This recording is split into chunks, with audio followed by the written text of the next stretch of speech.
E aí quando o Luiz falou sobre a ideia da gente estar aqui nesse colégio, minha mãe estudou aqui aos 16 anos, né, que tem um casal de amigos aqui dela que também deve ter estudado aqui, né, e eu lembro que ela me contava que aos 16 anos ela fez uma greve de ônibus aqui em Campina Grande, em 64, e ela fazia alfabetização de adultos, que na época era considerado uma prática subversiva, e ela com Hermano Nepomuceno, que também era aluno aqui do colégio, eles foram, o professor que orientava eles foi preso, era um professor de história aqui do Colégio Estadual da Prata, ele foi preso, e como ele não denunciou os alunos que estavam fazendo parte com ele dessa subversão que era alfabetizar adultos, ele foi morto. Porque a gente sabe que assim que o golpe de 64 aconteceu, Campina foi a primeira cidade a fazer um levante contra o golpe. E por causa disso recebeu aqui um dos maiores torturadores da época da ditadura, e aqui se realizou coisas que em poucas cidades do Brasil aconteceu. Faz parte da nosso sangue, né? Como disse, estava falando o padre da nossa história aí anterior, os cariús, faz parte da nossa estrutura combativa, e ainda hoje assim não é diferente. Mas é bom a gente sempre reverenciar as pessoas que tiveram uma coragem como essa, em épocas tão difíceis. E a gente às vezes imagina que épocas como essas ficarão para trás, que o mundo caminha sério para um mundo de paz e que a gente não vai ter problemas nenhum, até que a gente começa a ver um certo recrudescimento do medo, da angústia das pessoas, uma sensação de desordem, de caos. E óbvio que quando as pessoas estão com medo, que tem uma sensação de desordem, de caos, há pessoas que aproveitam esse momento psicológico e usam de um discurso de salvadores da pátria para convencer as pessoas de que elas têm a solução que tem faltado no mundo. Obviamente, quando a gente imagina isso, a gente lembra que sempre que houve uma certa sensação de desordem, de caos, há uma tentativa infantil das pessoas de imaginar que a paz seria então a exclusão daqueles que provocariam os conflitos. É nesse momento que os discursos que ao longo da história aconteceu e que gerou eventos tão trágicos como a Segunda Guerra Mundial dão conta de alguém que vem dizer: eu resolvo, eu tenho uma solução, eu faço.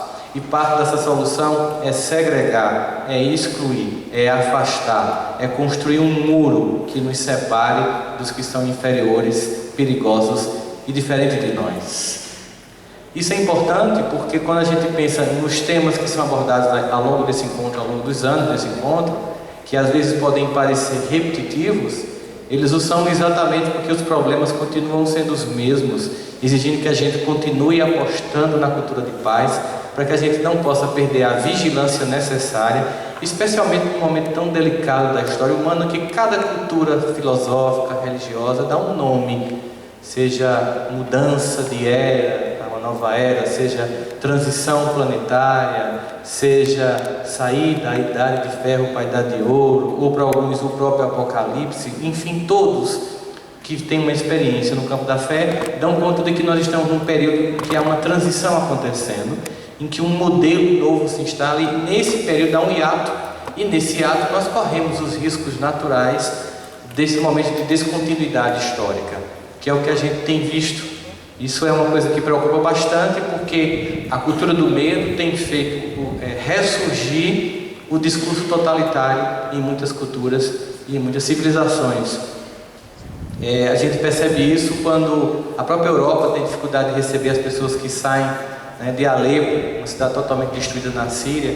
E terça-feira passada eu estava numa cidade que é a capital da Áustria, chamada Viena, e no metrô, um casal de austríacos que estavam me acompanhando em visita à cidade, havia um jovem muçulmano, e aí ele percebeu que eu não era de lá e começou a conversar comigo. Obviamente nem ele falava alemão, nem eu falava árabe. Nós tentávamos nos comunicar no inglês bem parco que nós tínhamos. E aí eu disse para ele que eu ia descer uma parada depois.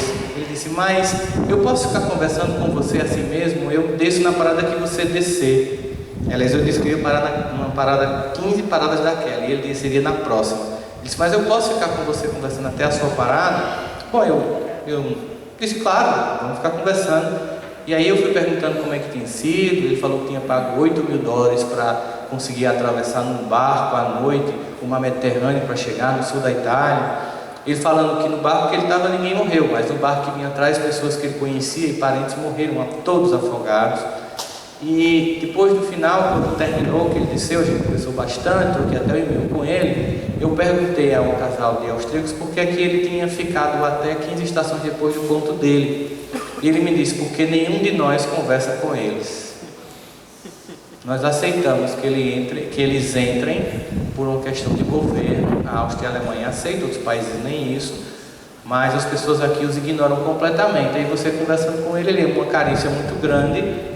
E foi conversando com você. Às vezes a gente precisa entender que a paz não se estabelece apenas com a permissão da entrada física das pessoas. É preciso que a gente aprenda a desmontar as fronteiras interiores que nós temos na falta de paz nos relacionamentos afetivos, nos casamentos, na falta de paz nas relações que nós temos com nossos companheiros de trabalho, na falta de paz que nós temos com as pessoas que vivenciam e expressam a mesma fé que nós temos no campo da nossa religiosidade. Portanto, eu iniciaria de fato a temática de hoje, como não poderia ser diferente, citando aquele que é, digamos assim, de forma ecumênica, para não citar apenas um manifestante divino ou outro, já que eu estou aqui no encontro que tem essa proposta de respeitarmos toda essa diferença e o acolhimento. Eu citaria um homem que é respeitado por todas as culturas e todas as manifestações de fé, por ter construído, num tempo muito recente, moderno, uma proposta de paz que foi concreta, né? Que é o Mahatma Gandhi, quando ele nos diz o seguinte, que a única revolução possível é a que há dentro de nós mesmos.